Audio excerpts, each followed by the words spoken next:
Yes. तो जो कल मैंने कुछ क्वेश्चंस बोले थे, अभी तक सबने एक तो किए नहीं है, वो सभी लोग करो उनको।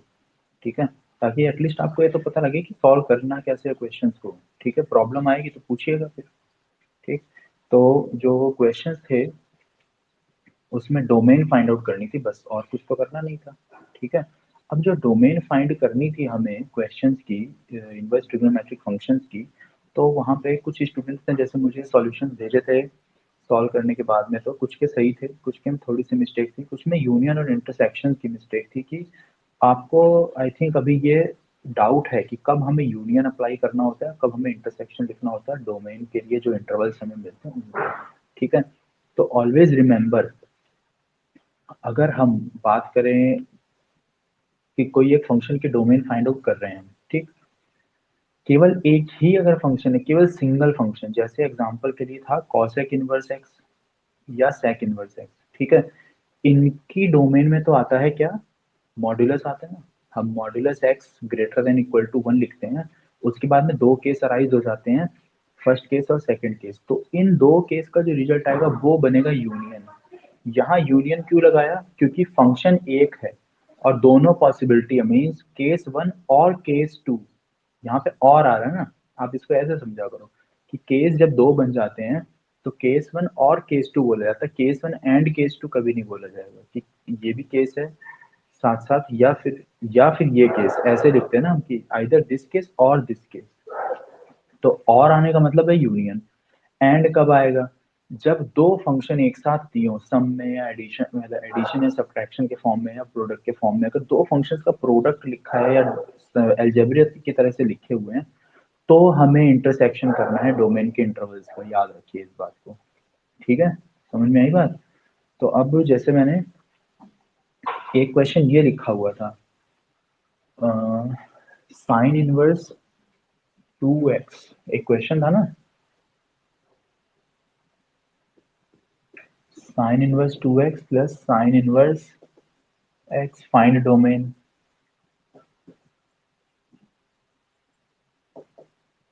तो इसका जब हम सॉल्यूशन करेंगे तो हमें क्या करना है, सबसे पहले इसकी डोमेन लिखेंगे। ठीक है।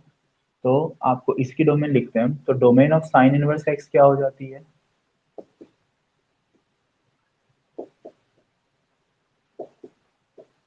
-1 से 1। ठीक। साइन इनवर्स 2x के लिए साइन इनवर्स, यहाँ हमने लिख दिया 2x डिफाइंड व्हेन, जो 2x होगा वो कहाँ से कहाँ लाई करेगा, -1 से +1 के बीच, इस तरह से लिखेंगे ना। और x कहाँ से कहाँ लाई कर गया फिर, -12 से +12 के बीच। क्लियर हुई बात। तो यही हमें ध्यान रखना है।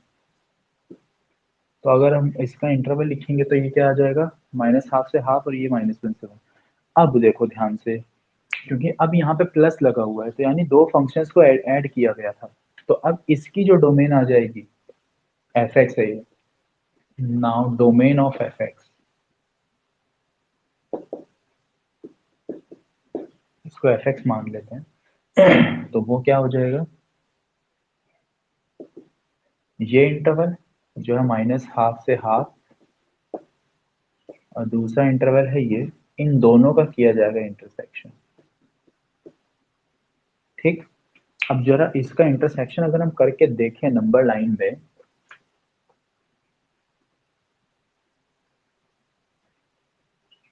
-1 इधर है, +1 इधर है, -12 यहाँ है, +12 यहाँ है। ये कहता है केवल इतना पोर्शन और ये कह रहा है पूरा पोर्शन। तो अब देखो दोनों में कॉमन पोर्शन क्या हुआ है, बताओ क्या पोर्शन आपको दिख रहा है जो कॉमन है दोनों ही डोमेन के लिए, -12 से हाफ ही तो कॉमन है, क्योंकि डबल लाइन कहाँ होगी, -12 से हाफ के बीच डबल लाइन हो रही है, बस यही पोर्शन कॉमन है और यही डोमेन होगी। क्लियर हुई बात। तो ये अगर इंटरसेक्शन है तो जरूर से बताना है कि एक्चुअल कॉमन कितना आ रहा है, सिंप्लीफाई करना पड़ता है। तो कॉमन क्या आ गया, -12 से हाँ बस यही है आंसर। समझ में आई बात? तो ये इंटरसेक्शन अगर बोल आ रहा है ना तो करके शो करना पड़ेगा। यूनियन होता तो कोई प्रॉब्लम नहीं थी, यूनियन सीधे। हाँ ऐसे में यूनियन हमें याद रखो, अगर कुछ कॉमन दिखता है ना तो यूनियन भी फिर सिंप्लीफाई करना पड़ता है। अगर मान लो इन दोनों का यूनियन होता फिर क्या करते हैं हम, इसका और इसका यूनियन अगर करें तो देखो यूनियन का मतलब क्या होता है, ऑल वैल्यूज। तो अब इसका यूनियन क्या बन गया, फिर -1 से 1 बन जाएगा ना, तो फिर आंसर होता -1 से 1 इन केस यूनियन होता तो। बट क्योंकि ये दो फंक्शन अलग अलग है ना, तो दोनों का कॉमन रीजन ढूंढा जाता है डोमेन में से। तो वो इस तरह से आएगा। ठीक है, क्लियर हुई बात? इसी तरह से एक क्वेश्चन और था, फिफ्थ वाला जो दे रखा था, वो क्या था, कोई एक क्वेश्चन बोल दो मुझे, कोई भी स्टूडेंट, मुझे याद नहीं है क्योंकि। Any student.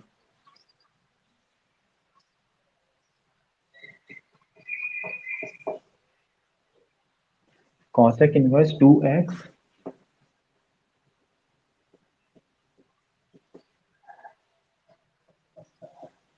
Okay, find domain है ना।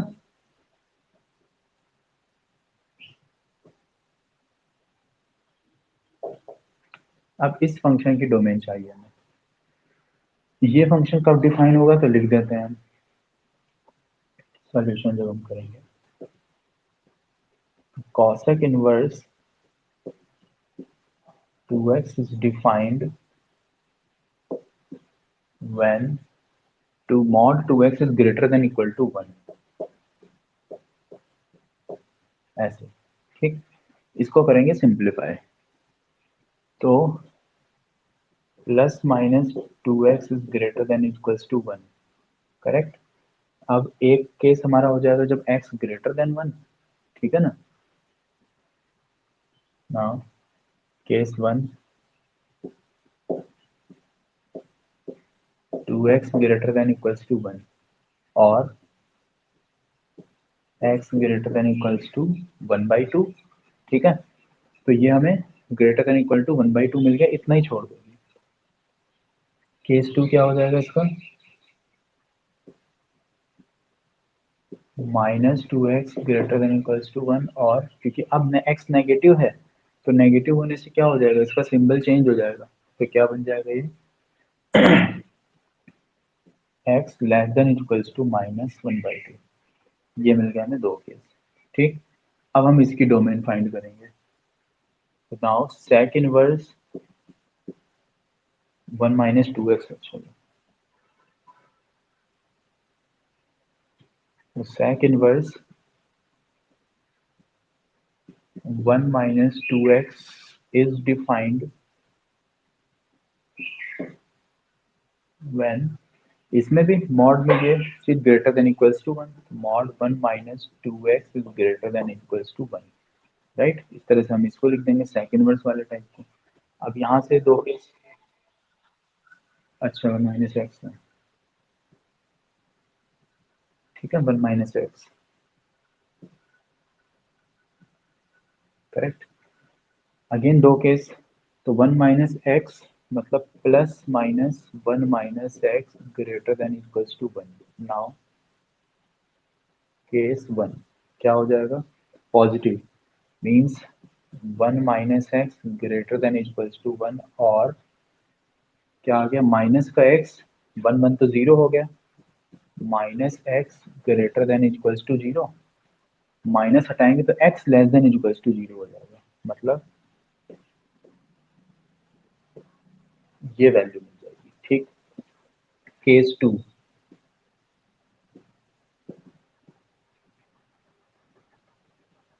जब हम नेगेटिव साइन कंसीडर करेंगे तो माइनस और ये -1 हो जाएगा, ये प्लस का x हो जाएगा, यानी x -1 greater than equals to 1, तो ये 2 x greater than equals to 2 आ जाएगा यहाँ पे। ठीक है, ये पोर्शन हमें मिल गया है। ठीक,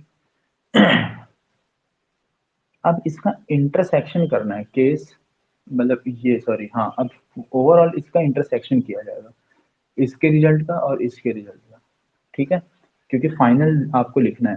अगर हम देखें इसको तो यहाँ से अगर हमारा इंटरवल की बात की जाए तो यहाँ से क्या आ रहा है, माइनस इन्फिनिटी से माइनस हाफ यूनियन हाफ से इन्फिनिटी। ठीक है, तो जो एफ एक्स की हम वो लिखेंगे ना, तो यहाँ पे हम लिख सकते हैं domain of F x,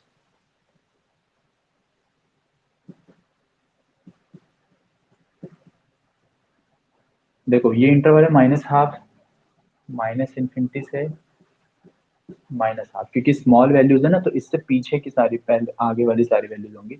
half से इन्फिनिटी तक जाएगा ये, यूनियन हाफ से इन्फिनिटी। ठीक है, ये हो गया पूरा।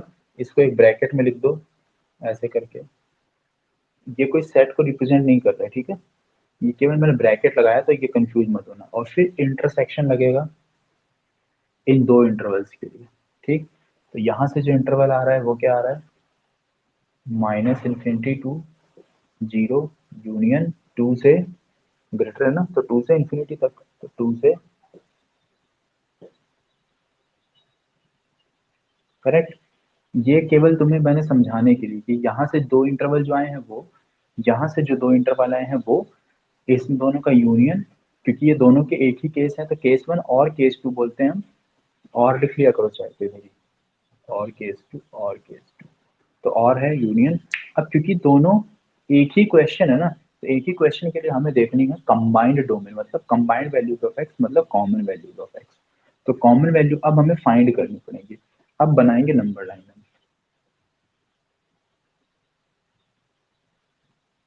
माइनस इन्फिनिटी और प्लस इन्फिनिटी, ये हमने रिप्रेजेंट कर दिया। जो जो पॉइंट्स हैं उनको मेंशन करो। ठीक, तो माइनस हाफ, हाफ, जीरो और टू ये मेंशन कर रहे हैं। माइनस हाफ नॉट इंक्लूडेड, ठीक है। फिर जीरो, जीरो को करना है इंक्लूड। फिर हाफ नॉट इंक्लूडेड, ठीक है। Minus half than zero than half, और उसके बाद में टू, टू को करना है इंक्लूड। ठीक, टू से इन्फिनिटी ये है। हाँ बोलो।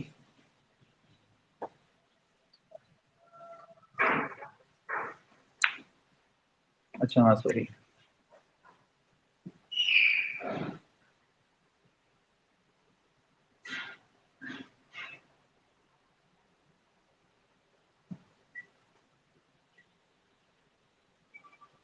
ठीक है, ये भी इंक्लूडेड थे तो हमने इंक्लूड कर दिया इनको भी। अब क्या करना है देखो, टू से ग्रेटर इधर हो गया, जीरो से छोटे नंबर, क्या, दोबारा बोलो बेटा। हाँ तो ये, हाँ सुन रही है मुझे, आप बोलो। इंटरनेट प्रॉब्लम, कोई बात नहीं, इसकी रिकॉर्डिंग अवेलेबल हो जाएगी, उसमें एक बार चेक कर लेना। हाँ मुझे सुन रहा है बेटा जो तुम कह रहे हो, ये मे भी तुम्हारे साइड से इशू हो सकता है। कुछ टाइम बाद रिकॉर्डिंग अवेलेबल हो जाएगी। ठीक है, तब देख लेना। अब जीरो से देखो कैसे नंबर है, माइनस इन्फिनिटी से जीरो, तो माइनस इन्फिनिटी से जीरो यानी ये हो गया पूरा। ठीक है, इतना हिस्सा हो गया। माइनस इन्फिनिटी से हाफ, माइनस इन्फिनिटी से हाफ हो गया ये पोर्शन। ठीक है, और हाफ से इन्फिनिटी हो गया ये पोर्शन पूरा। ठीक, अब मुझे इसमें तुम कॉमन बताओ क्या पोर्शन है, तो ध्यान से देखो, माइनस इन्फिनिटी से माइनस हाफ आ रहा है, कॉमन देखना है केवल कॉमन पोर्शन।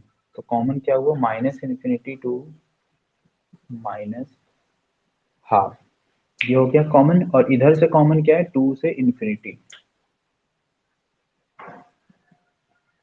और हो गया यूनियन। ये आएगी फाइनल डोमेन इसकी एफ एक्स, तो ये है डोमेन ऑफ एफ एक्स। समझ में आया ये, कि किस तरह से हम जो अलग अलग इंडिविजुअल इंटरवल्स हों तो उसका अगर हमें बीच में यूनियन भी तो कॉमन कैसे लेना है, इस तरह से। नंबर लाइन बहुत इंपॉर्टेंट है, इनइक्वालिटी है ये, और कुछ नहीं है। तो इस तरह से आप कॉमन रीजन ढूंढ पाएंगे। कोई डाउट है किसी को इसी में, इसमें जो हमने कॉमन रीजन कैसे फाइंड आउट किया?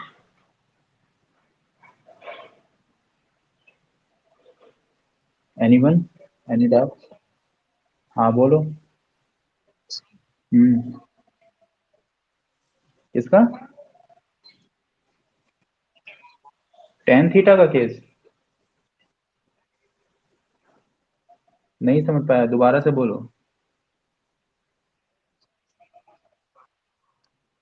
सेकंड वर्स वाला? Sec- अच्छा, ये कैसे आ गए? देखो,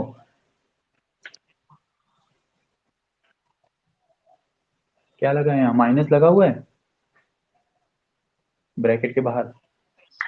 तो अब माइनस को अंदर मल्टीप्लाई करो तो माइनस माइनस प्लस एक्स हो जाएगा, तो एक्स प्लस का बन गया। और माइनस इंटू में वन तो माइनस वन बन गया। आप समझ गए? ठीक है, तो इस तरह से वो लिखा हुआ है। ठीक, तो अब किसी को कोई डाउट इसमें? एनीवन?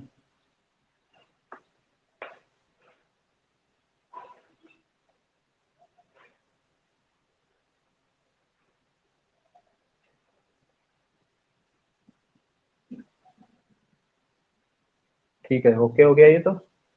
अब हम आगे कुछ और क्वेश्चंस करते हैं। अगर किसी का कोई क्वेश्चन है, डाउट हो अभी भी पूछने का, तो बता दीजिए, फिर मैं वो क्वेश्चन सॉल्व करवा देता हूँ।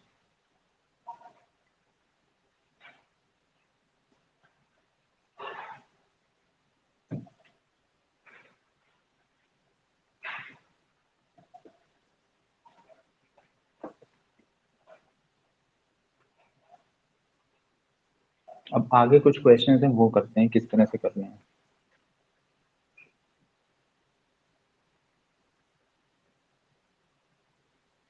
जैसे मान लीजिए ऐसे क्वेश्चन आ जाए,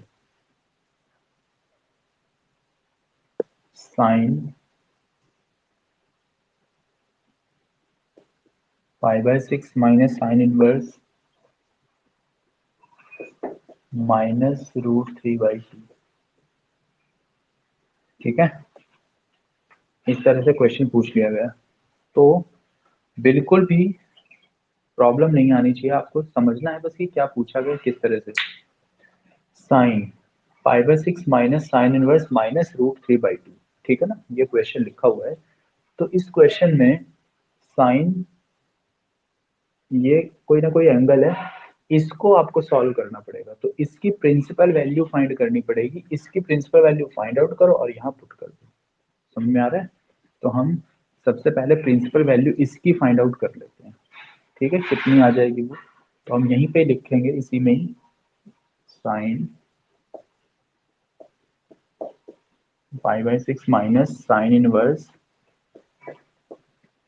minus sine root three by two, मतलब 60 डिग्री। तो 60 डिग्री का मतलब पाई बाई थ्री। इस तरह से लिख दिया। अब ये जो साइन में होता है, तो आपको पता है साइन की domain minus pi by two से पाई बाई टू में लाई करती है, तो ये माइनस आ जाएगा यहाँ पर। तो नेक्स्ट स्टेप क्या होगा फिर, sine pi by six minus sine inverse sine minus pi by three. ये साइन और साइन रिड्यूस, तो माइनस माइनस प्लस हो जाएगा। तो ये आ गया sine pi by six minus minus pi by three. दोनों को ऐड कर दो तो पाई बाई टू बन जाएगा ये। तो क्या बन गया result, sine pi by two that is one. तो इसका आंसर वन हो जाएगा। आई बात समझ में? तो इनवर्स ट्रिग्नोमेट्री के जैसे भी कोई किसी भी टाइप के क्वेश्चन आ जाए, एक ही बात ध्यान रखिए, क्या, प्रिंसिपल वैल्यू। प्रिंसिपल वैल्यू से अलग कुछ नहीं। ठीक है, कैसे भी यूनिवर्स के क्वेश्चन हो, प्रिंसिपल वैल्यू ध्यान रखनी है और ट्रिग्नोमेट्री का कंसेप्ट ध्यान रखना है। क्वेश्चन सॉल्व हो जाएगा, बहुत आसानी से सॉल्व हो जाता है। ठीक है, तो इस तरह से हम ऐसे क्वेश्चन को सॉल्व कर पाएंगे।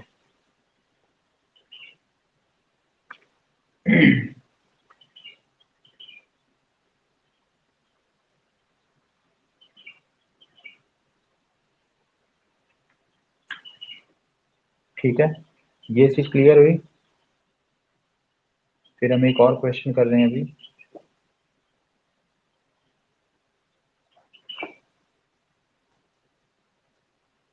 tan inverse 2 cos 2 sin inverse 1/2। ठीक है, ये एक टाइप का क्वेश्चन है। इसी तरह का ये भी है, देखने में कॉम्प्लिकेटेड लग रहा है बट है इजी। क्या करोगे, tan इनवर्स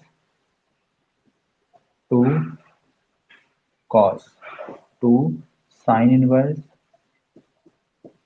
हाफ का मतलब होता है साइन 30 डिग्री, दैट इज 5/6।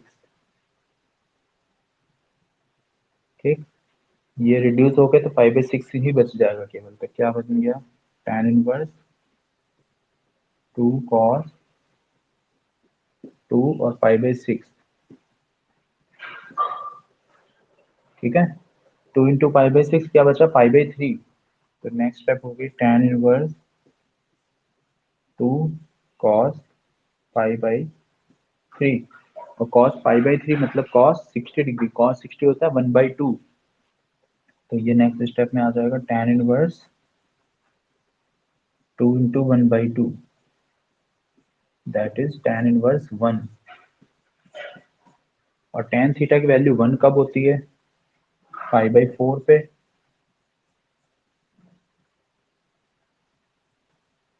तो आंसर आ गया फाइनली 5/4।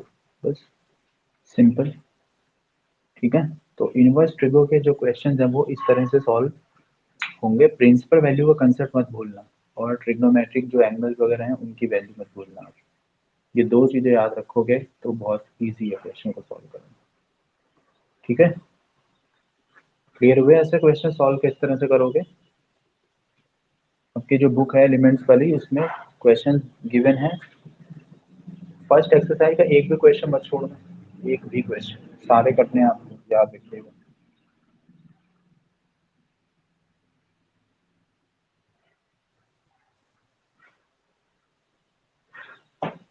एक टाइप का क्वेश्चन और बता रहा हूँ मैं, बताइए। इसमें तो किसी को भी डाउट नहीं है ना, कुछ भी समझ में आ गया सभी को ये तो।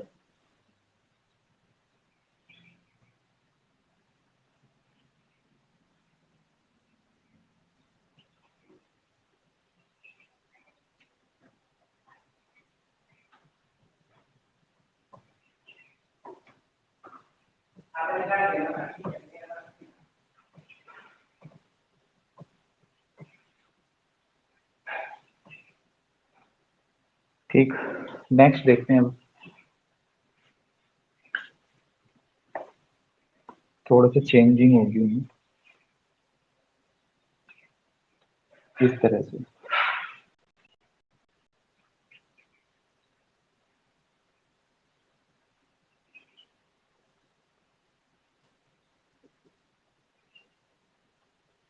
cosec cos inverse -12/13। ठीक है, ये एक क्वेश्चन गिवन है हमें, इसको सॉल्व करना है। अब इसको जब हम सॉल्व करेंगे तो किस तरह से फाइंड आउट करेंगे वो देखो, समझो आप। cos इनवर्स यहाँ आ रहा है -12/13। क्लियर हुआ। ठीक, क्या मैसेज दिया, स्क्रीन नहीं दिख रही है बेटा। स्क्रीन है ना, आपकी साइड से इंटरनेट में प्रॉब्लम है कनेक्शन में, इस वजह से प्रॉब्लम आ रही है। ये तो कोई बात नहीं, रिकॉर्डिंग अवेलेबल हो जाएगी थोड़े टाइम बाद। तो आप एक बार उसमें चेक कर रहे हैं ना, कोई प्रॉब्लम नहीं होगी, क्योंकि जो चीज़ मैं एक्सप्लेन कर रहा हूँ सब वहाँ पे दिख जाएगा आपको। ठीक है, फिर भी कोई प्रॉब्लम रह जाती है तो आप फोन पे पूछ लेना है, व्हाट्सएप पे पूछ लेना। तो अभी cosec cos इनवर्स -12/13 ये क्वेश्चन गिवन है। ठीक है, इसको हम किस तरह से सॉल्व करेंगे ये समझिए आप। ठीक है, इस क्वेश्चन को ध्यान से समझिएगा कि किस तरह से सॉल्व करना है। ये जो एंगल लिखा है ना, इस पूरे एंगल को हम कंसीडर करेंगे कोई वैल्यू, कोई भी वेरिएबल मान लेंगे, इसे हम थीटा मान लेंगे। क्योंकि अब यहाँ पे एक प्रॉब्लम आती है, देखो क्या प्रॉब्लम आती है। -12/13 लिखा हुआ है तो हमें ये नहीं पता लगेगा कि इसकी डोमेन कितनी आएगी। ठीक है ना, इस वजह से। तो हम इसे सॉल्व करते हैं। तो कितना बन जाएगा ये, इसको हम सिंप्लीफाई करेंगे तो हमने लेट कर लिया, लेट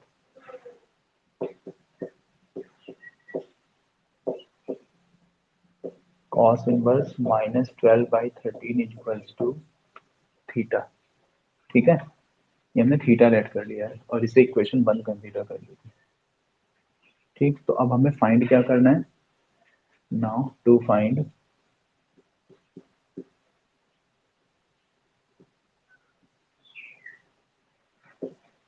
कॉसेक थीटा। देखिए समझिए, स्टेप समझना बस। इस पूरे को हमने थीटा मान लिया था, करेक्ट। तो ये पूरी वैल्यू थीटा हो गई, तो ये कॉसेक थीटा नहीं बन जाएगा। तो अब हमें कॉसेक थीटा ही फाइंड आउट करना है, ठीक है ना। अब हम कॉसेक थीटा जब फाइंड करेंगे तो अब हम इसको सॉल्व करेंगे पहले। ओके, पहले इसे सॉल्व करते हैं। तो कॉस इनवर्स -12/13 बराबर है थीटा के। नाउ ये है हमारी इक्वेशन नंबर 2। तो हमने फ्रॉम इक्वेशन 2 कॉस थीटा की वैल्यू कितनी आ जाएगी, -12/13। ठीक है, ये वैल्यू आ गई -12/13 कॉस थीटा की वैल्यू। ठीक, अब कॉस थीटा की वैल्यू आ चुकी है ये। ठीक, तो अब हमें किसकी वैल्यू फाइंड आउट करनी होगी, किसकी वैल्यू फाइंड करनी पड़ेगी, ट्रायंगल बना लेंगे अब हम यहाँ से। ठीक है, ट्रायंगल बना लेंगे तो क्योंकि हमें तो कॉसेक फाइंड आउट करना है ना, तो कॉसेक फाइंड आउट करने के लिए हमें ट्रायंगल बनाएंगे। तो ये आपको पता है ये ये बेस और हाइपोटेन्यूज की वैल्यू होगी। ठीक है, बेस की वैल्यू 12 और हाइपोटेन्यूज की वैल्यू है 13। तो जब हम ट्रायंगल अगर पाइथागोरस से फाइंड आउट कर लेंगे तो आपको पता लग जाएगा। या फिर एक काम और भी कर सकते हो आप, कॉसेक थीटा जो होता है वो क्या होता है, साइन थीटा का रेसिप्रोकल होता है, करेक्ट। उससे भी फाइंड कर सकते हैं। तो ट्रिग्नोमेट्री का कंसेप्ट याद रख के करोगे तो ज़्यादा इजी रहेगा, कभी भी प्रॉब्लम नहीं आने वाली है। तो हम इसको कॉसेक थीटा, आपको पता है क्या होता है, cosec theta is given by 1 upon sine theta, ये सभी को मालूम है। ठीक, और साइन और कॉस में आपस में रिलेशन होता है, sine square theta, square theta क्या होता है, 1 माइनस कॉस स्क्वायर थीटा, ये हमें पता है। लेकिन हमें तो साइन की वैल्यू चाहिए, तो फिर स्क्वायर रूट आ गया। क्लियर हुआ, इस तरह से फाइंड आउट कर लेंगे। अब 1 upon under root 1 minus cos square theta, 1 minus cos का स्क्वायर करो तो 144/169 बन जाएगा।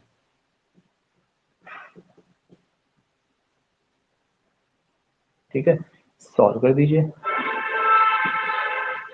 तो ये आ जाएगा 1 अपॉन अंडर रूट में 169 माइनस 144/169।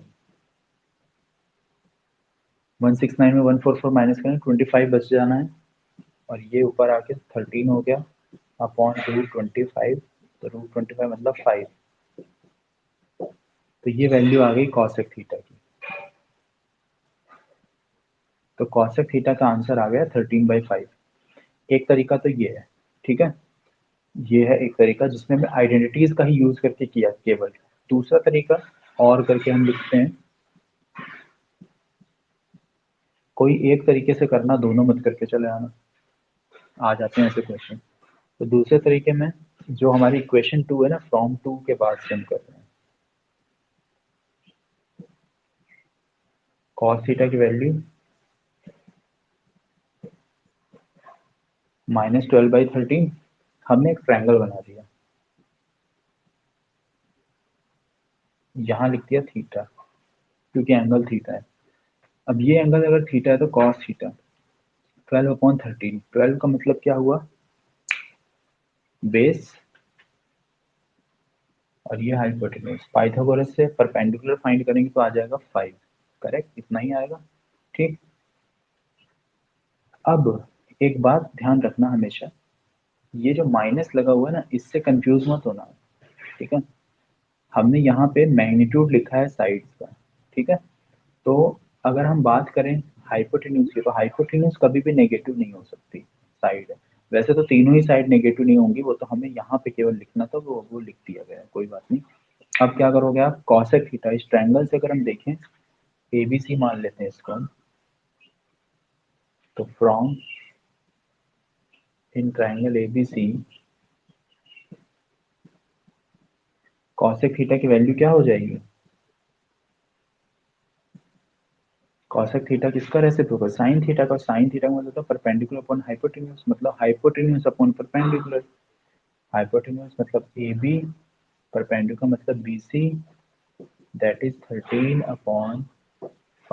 बस ये आ जाएगा रिजल्ट। समझ में आ गई बात, ये आ गया रिजल्ट, यही है हमारे पास, यही होगा इसका सॉल्यूशन, इसका आंसर। आई बात समझ में, ठीक है। अब माइनस जो था, ये जो माइनस है इसको आप ऐसे समझ लो कि जो ये माइनस है ना, ये माइनस हाइपोटेन्यूज कभी भी नेगेटिव नहीं होता है, क्योंकि पाइथागोरस थ्योरम में ही देख लो तो hypotenuse is equals to under root P square plus B square होता है हमेशा, ठीक है। तो जो अंडर रूट में अगर कोई भी वैल्यू वो लिखिए तो वो कभी भी पॉजिटिव, सॉरी नेगेटिव नहीं आने वाला उसका रिजल्ट। तो इसीलिए यहाँ पे तो कभी भी नेगेटिव नहीं आएगा इस साइड में, इसका मतलब ये बेस ही नेगेटिव है। बेस नेगेटिव है तो फिर हमने सॉल्व किया तो फिर ये जो परपेंडिकुलर है वो पॉजिटिव आया, ऐसे समझ सकते हो एक तरीका तो, ठीक है। या फिर दूसरा तरीका, दूसरा तरीका जो ज़्यादा बेटर है कंसेप्चुअल, अगर हम सोचें तो कॉसेक थीटा की मैं बात कर रहा हूँ, ठीक है। कॉसेक थीटा की जो कॉस इनवर्स थीटा की बात हो रही है अभी, ठीक है। कॉस इनवर्स जो फंक्शन है इसकी डोमेन कहाँ से कहाँ लाई करती है, ठीक है। दूसरा तरीका जो मैं बता रहा हूँ वो समझना ध्यान से। इस केस में जो ये थीटा होगा ना, थीटा कहाँ लाई कर रहा है, theta lies in second quadrant. ये दूसरे क्वाड्रेंट में है, कैसे पता लगा कि ये दूसरे में है, पहले में तो हो नहीं सकता, क्योंकि पहले में होता तो पॉजिटिव होता, ठीक। मगर ये है नेगेटिव, अब नेगेटिव है तो वो केवल दूसरे में ही हो सकता है या तीसरे में हो सकता है। मगर आपको पता है कि इनवर्स फंक्शन जो होता है कॉस इनवर्स, क्योंकि ये इनवर्स में था ना, कॉस इनवर्स जो फंक्शन होता है वो 0 से पाई होती है उसकी डोमेन। इसका मतलब वो या तो फर्स्ट क्वाड्रेंट में होगा या फिर वो सेकंड में होगा, क्योंकि सॉरी या तो वो फर्स्ट में, हाँ 0 से पाई का मतलब फर्स्ट और सेकंड हुआ। मगर क्योंकि ये इनवर्स ऑलरेडी नेगेटिव में, यहाँ पे एंगल नेगेटिव इसका लिखा हुआ है, इसका मतलब हो गया कि वो जो वैल्यू है ना वो फर्स्ट से नहीं है, फर्स्ट क्वाड्रेंट में लाई नहीं करेगी, वो सेकंड में होगी। सेकंड में होने की वजह से हमें पता लग गया कि थीटा सेकंड में है। और अगर अब थीटा सेकंड में है तो कॉसेक थीटा कैसा होता है सेकंड क्वाड्रेंट में, पॉजिटिव होता है। इसी वजह से यहाँ पे प्लस लगा दिया गया, ये कॉसेक थीटा। समझ में आ रही बात, तो इस तरह से ध्यान रख सकते हैं हम इसको, ठीक है। तो ये हो गया हमारा क्वेश्चन जो अलग टाइप के हैं ना, ऐसे ही क्वेश्चन दे रखे हैं, इससे अलग क्वेश्चन बिल्कुल भी नहीं गिवन है आपकी बुक में। तो फर्स्ट एक्सरसाइज कंप्लीट सॉल्व करना, एक भी क्वेश्चन नहीं छोड़ना उसका, 2.1 एक्सरसाइज की मैं बात कर रहा हूँ, ठीक है। तो आपका होमवर्क यही है कि कंप्लीट सॉल्व एक्सरसाइज 2.1, ठीक। उसको सॉल्व कीजिएगा, प्रॉब्लम आती है तो पूछ लीजिएगा, कोई इसमें इश्यू नहीं है, ठीक है। और सॉल्व करके आप जरूर से देखो क्वेश्चंस को, सिंपल एक्सरसाइज है, इजी है बिल्कुल, ठीक।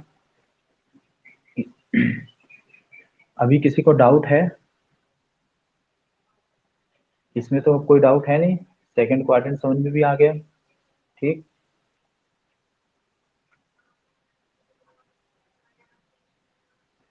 तो जो सेकंड एक्सरसाइज कंप्लीट सॉल्व कर लीजिएगा आज, एक भी क्वेश्चन उसका मत छोड़िएगा, ज़्यादा लेंथी एक्सरसाइज भी नहीं है, यही वर्क है बस आपका, ओके, ठीक है। किसी को पूछना है कुछ तो बताओ, नहीं तो फिर डिस्कनेक्ट कर लो।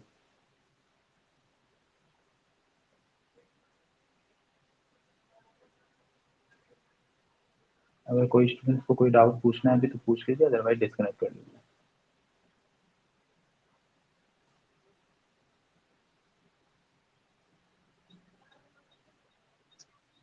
हाँ बोलो, बोलो बोलो सुन। कॉस इनवर्स है ना ये -12/3 13, ठीक है। तो अब हमें कॉस इनवर्स फंक्शन, क्योंकि यहाँ तो इनवर्स है, तो कॉस इनवर्स को हटाना है यहाँ से, तो इसलिए हम दोनों साइड कॉस थीटा अप्लाई कर देते हैं, कॉस ले लेते हैं। तो कॉस इधर भी लेंगे तो इधर भी लेना पड़ जाएगा हमें, तो ये तो कॉस थीटा बन जाएगा। और यहाँ से कॉस और कॉस इनवर्स दोनों आपस में कैंसिल हो जाएंगे और ये बचेगा -12/30। ठीक है। अगर इधर इनवर्स फंक्शन लिखा है तो ये इधर जाके कॉस बन जाएगा, ऐसे ध्यान रखो। ठीक है।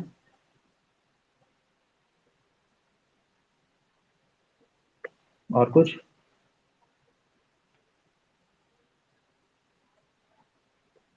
ठीक है, क्वेश्चंस करिएगा सॉल्व, प्रॉब्लम पूछिएगा।